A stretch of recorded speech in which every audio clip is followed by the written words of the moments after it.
तो जी पता नहीं पुर्तगाल में टेंशन कब खत्म होगी। 2 और लोगों को कंट्री आउट मिल गया। एक नेपाल से ताल्लुक है एक भाई का, और एक 2 से अपना बांग्लादेश से।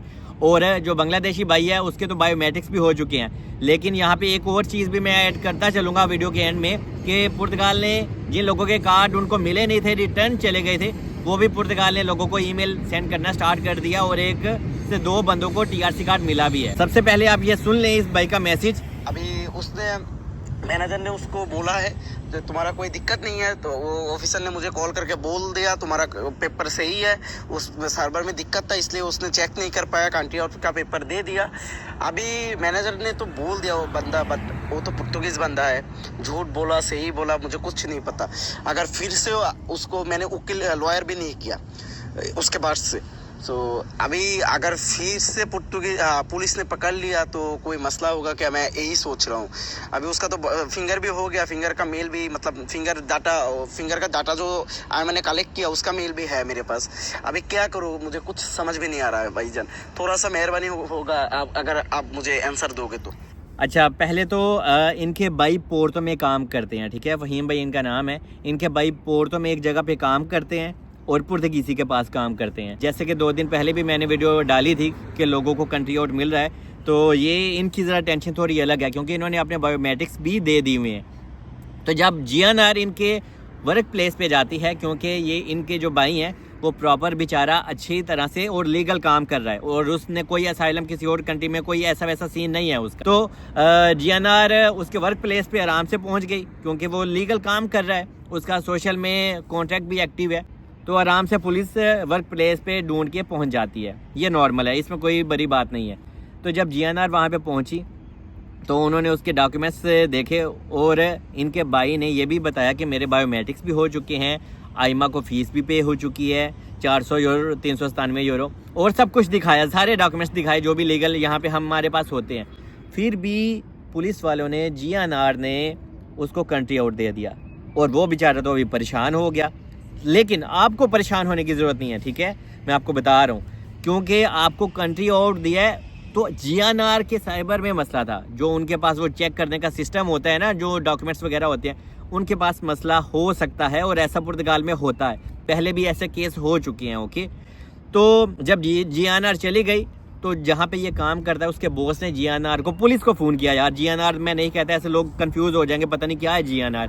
तो पुलिस को फ़ोन किया, तो पुलिस वालों ने उनको कहा कि इस बंदे में और इस बंदे के डॉक्यूमेंट्स में कोई मिस्टेक नहीं है, तो वो बंदा आराम से यहाँ पे काम करे, और इसका कंट्री आउट हम कैंसिल करते हैं, ठीक है। क्योंकि जहाँ पे ये लड़का काम करता है तो उसका बॉस पुर्तगीसी है, तो पुर्तगीसी ऑनर ने पूरी अपनी तहकीक की, और बाद में इस लड़के को कहा कि भाई तुम इजी हो जाओ। लेकिन यहाँ पे भी मसला ये है कि ये सच है या झूठ है, भाई ये सच्ची होगा, क्योंकि पुर्तगाल में ऐसा होता है कि पुलिस का भी सिस्टम में एरर आ जाता है, और अगर आप यहाँ पे प्रॉपर काम कर रहे हैं और आपके पास बायोमेट्रिक्स की फ़ीस भी आपने पे की भी है और आपके हो भी गए हैं, तो आपको थोड़े से कम मसले मसाइल होंगे, ये चीज़ आप याद रखें। लेकिन यहाँ पे आपने कंफर्म करना बहुत बहुत ज़रूरी है आप लोगों के लिए। अगर आप कंफर्म नहीं करोगे, आप पुलिस के पास जाओ, क्योंकि इसका हल ही ये है, आपको पुलिस ने, आपको GNR ने ये फालता दिया था, ये कंट्री आउट दिया था, आप उनके पास जाएँ, क्योंकि इससे आप कंफर्म हो जाएंगे कि हाँ भाई वाकई मेरे बॉस ने भी कोई झूठ नहीं बोला। और अगर फिर भी कंट्री आउट आपको मिल गया है तो भी आपको परेशान नहीं होना, पुर्तगाल ने आपको डिपोर्ट नहीं करना, लेकिन आपको तंग कर सकता है। हो सकता है आपको पेपर्स ना मिले, लेकिन आपने वकील करना है, और जितनी जल्दी हो सके वकील करना है। लेकिन सबसे पहले आप पुलिस में, आप GNR के पास जाएं, जहां से भी वो आई थी वहां पे जाएंगे, वो आपको पकड़ नहीं लेंगे। अगर आपको उन्होंने पकड़ना होता, जंजीरों में जकड़ना होता, तो आपको उसी दिन ले लेते। लेकिन आपको परेशान नहीं होना, आप वहाँ पे जाएं और आपको वो बता देंगे हाँ भाई आपका केस ओके है। और इनका तो मसला हो गया क्लियर। और अभी बात करते हैं अपने उस नेपाली दोस्त की, वो नेपाल खटमंडू से उनका ताल्लुक़ है। तो जनाब ये कहाँ पे काम करते हैं? लिस्बन में। ये एक अपने देसी के पास ही काम करते हैं, और उसी के पास इनका कंट्रोल हुआ। GNR इनके पास जाती है, और इनकी भी फाइल लॉक नहीं है, और इनके तकरीबन कोई 3 से 4 टैक्स गए हुए हैं। तो जब GNR इनके पास जाती है तो जनाब उसको भी कंट्री आउट दे दिया जाता है। लेकिन इस नेपाली भाई ने अभी तक अपने बायोमेट्रिक्स की जो डेट है वो इनको नहीं मिली, क्योंकि यहाँ पे आपको पता है बहुत ज़्यादा लोग फ़ीस पे करके भी इंतज़ार कर रहे हैं, तो उसको कंट्री आउट दे दिया गया है। तो इसमें आइमा की बहुत बड़ी गलती है, क्योंकि आपने और आप जैसे जो दूसरे लोग हैं, अगर किसी के साथ ऐसा होता है तो पहले तो आपने आइमा को मेल भी करनी है, ठीक है।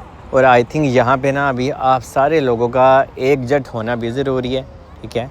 आप पीसफुल तरीके से अगर कुछ प्रोटेस्ट भी ऐसे लोग करना चाहते हैं तो वो कर सकते हैं, क्योंकि ये बिल्कुल एक नाइंसाफ़ी है ऐसे लोगों के साथ जो अपनी फ़ीस पे कर चुके हैं।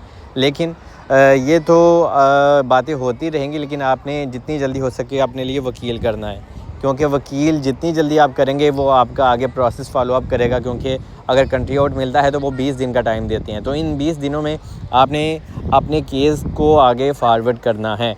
तो अगर आप वकील करेंगे तो वो जैसे कि लोगों को TRC कार्ड जल्दी मिलता है तो लोग कोर्ट केस करते हैं, इसी तरह का आपने वकील अपने लिए करना है तो आपको। लेकिन ये मैं इजी कर देता हूँ कि आपको डिपोर्ट पुर्तगाल बहुत ही रेयर, बहुत ही कम चांस है कि वो आपको डिपोर्ट करे, क्योंकि पुर्तगाल में ये रीज़न क्या है, ये सिर्फ इलेक्शन है। क्योंकि यहाँ की गवर्नमेंट यहाँ के लोगों को दिखाना चाहती है कि हाँ भाई हम इमिग्रेशन को और इमिग्रेंट्स को कंट्रोल करके रखे हुए हैं, क्योंकि ये एक स्टंट होता है जो कि अभी उनका मारने का टाइम है, क्योंकि यही राइट टाइम है लोगों को दिखाने का और वोट हासिल करने का। जब तक इलेक्शन नहीं होते तो ये चीज़ें ऐसे ही चलती रहेंगी और आपको आजकल में या 2-4 दिन बाद हो सकता है कि फिर से एक न्यूज़ मिले कि हाँ यार फलां जगह पे ना आज छापा पड़ा है, आज फलां जगह पे कंट्रोल हुआ है। तो जब तक इलेक्शन नहीं होते, और ये सिर्फ इलेक्शन की वजह से है। तो जी पुर्तगाल में महंगाई कम हो या ना हो, पुर्तगाल में और बहुत ज़्यादा मसले मसाइल होते हैं, लेकिन गवर्नमेंट को हमेशा इमिग्रेशन और इमिग्रेंट्स का ही मसला उठाना है, क्योंकि ये एक ऐसा मसला होता है कि जनाब पूरी दुनिया को लगता है, पूरी दुनिया को दिखता है, पूरे पुर्तगाल को नज़र आता है ओए यार पुर्तगाल की गवर्नमेंट ने तो बहुत बड़ा तीर मारा है। तो इस वजह से ये सारी चीज़ें यहाँ पे हो रही हैं। हालांकि यहाँ पे जो अपार्टमेंट्स ये आप मेरे आगे देख रहे हो, यहाँ पे रेंट्स बहुत ज़्यादा हाई हैं। इसके ऊपर नहीं कि हाँ भाई गवर्नमेंट काम कर रही है कि यहाँ पे हम रेंट्स कम करें, लोगों को अच्छी अच्छी अपॉर्चुनिटी दें, यहाँ पे लोगों को जॉब नहीं इतनी आसानी से मिलती, इसके ऊपर उनका कोई अभी अमल दखल नहीं है। लेकिन इमिग्रेशन और इमिग्रेंट्स के ऊपर जब ये बात करते हैं तो इनका वोट बैंक भी अच्छे से बन जाएगा, और इसमें ऑब्वियसली हम लोगों को, आप लोगों को मसले तो फिर दरपेश होंगे, लेकिन जो ही ये इलेक्शन ख़त्म होंगे तो आप लोगों के लिए चीज़ें बहुत आसान हो जाएंगी। क्योंकि अगर पुर्तगाल में इमिग्रेंट्स चले गए ना तब इनको और ज़्यादा पता चलेगा। अभी भी इनको पता चल रहा है, लेकिन इलेक्शन की वजह से ना ये बहुत ज़्यादा हम लोगों पे दबाव डाल रहे हैं, और सिर्फ हम लोगों पे नहीं, पूरी जितने भी इमिग्रेंट्स हैं सबके ऊपर ही डाल रहे हैं। लेकिन अगर यहाँ पे इमिग्रेशन कभी भी ओपन ना हो तो जनाब यहाँ पे एग्रीकल्चर में काम कौन करेगा? क्योंकि रेस्टोरेंट में तो सभी काम करना पसंद करते हैं, ब्राज़ीलियन भी सारे, लेकिन एग्रीकल्चर में सिर्फ हम देसी ही बेचारे काम करते हैं, जिसमें मोस्टली हम इंडियन, पाकिस्तानी, नेपाली, बंगाली होते हैं। तो देखेंगे कि हाँ भाई जब सब कुछ क्लोज हो गया तो क्या पुर्तगीसी और जो दूसरे लोग हैं वो एग्रीकल्चर में काम करते हैं? बिल्कुल नहीं करते, बहुत कम, बहुत कम। लेकिन हम देसी लोग लोगों की बातें भी सुन लेते हैं, काम भी करते हैं और अच्छे से रहते हैं। लेकिन आने वाले वक्तों में जब तक इलेक्शन होते नहीं हैं तब तक ये चीज़ें ऐसे ही रहेंगी। बस आपने खुद को कंट्रोल रखना है, थोड़ा सा ऐसी जगहों पे कम बैठना है जहाँ पे ग्रुप्स बंदी हो, और किसी इंसान को अगर कंट्री आउट मिलता है तो वो उसी वक्त आपने वकील करना है। और लोग मुझे कभी कभी ऐसी लालच देते हैं कि मेरा दिल करता है कि मैं मोबाइल से निकल के ना तो मुक्के मारा। यार प्लीज़ यार आप मुझे ऐसे मैसेज ना किया करें प्लीज़। और यहाँ पर आपने कोई भी वकील करना होता है ना तो आप खुद उसके पास जाएँ, और कोई वकील किसी का अपना नहीं है, सारे यार ऐसे ही सबके वकील हैं। कोई इंसान कहे ना हाँ भाई मेरा अपना पर्सनल वकील है तो समझो वो आपको चूना लगा रहा है, ठीक है। ऐसा पुर्तगाल में कोई नहीं है, तो आप भी उस वकील के पास जा सकते हैं, वो भी जा सकता है, हर एक बंदा जा सकता है। वकीलों को तो पैसे चाहिए, तो आपने लेकिन कोई तीसरा बंदा हायर नहीं करना।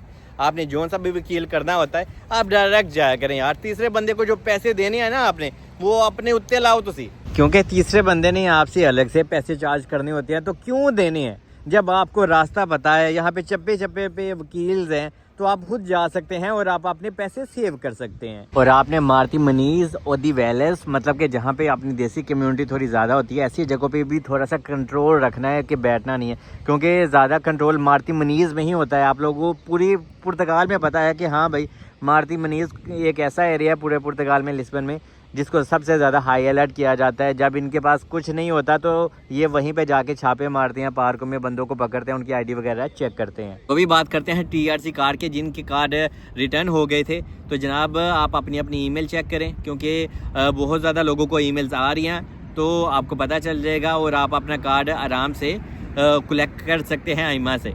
और यहाँ पे एक और चीज़ भी मैं आपको बताता चलूँ, एक रेशमा नाम की लड़की है, उनको भी टीआरसी कार्ड उनका मिल गया है। एक दोस्त हैं, उनका फालता था, पाकिस्तान से उनका ताल्लुक़ है, उनको भी उनका टीआरसी कार्ड मिला है। इसी तरह से मिला है जैसे कि उनको लोगों के रिटर्न हो गए थे और उनको ईमेल्स वगैरह आ रही हैं। तो आप भी सब्र रखें, और जिसको ईमेल नहीं आएगी तो आपने परेशान नहीं होना, हो सकता है कि 2-3 दिन में सब लोगों को ईमेल आना स्टार्ट हो जाएंगी। बाकी स्टे ब्लेस, मुझे दुआ में याद रखें।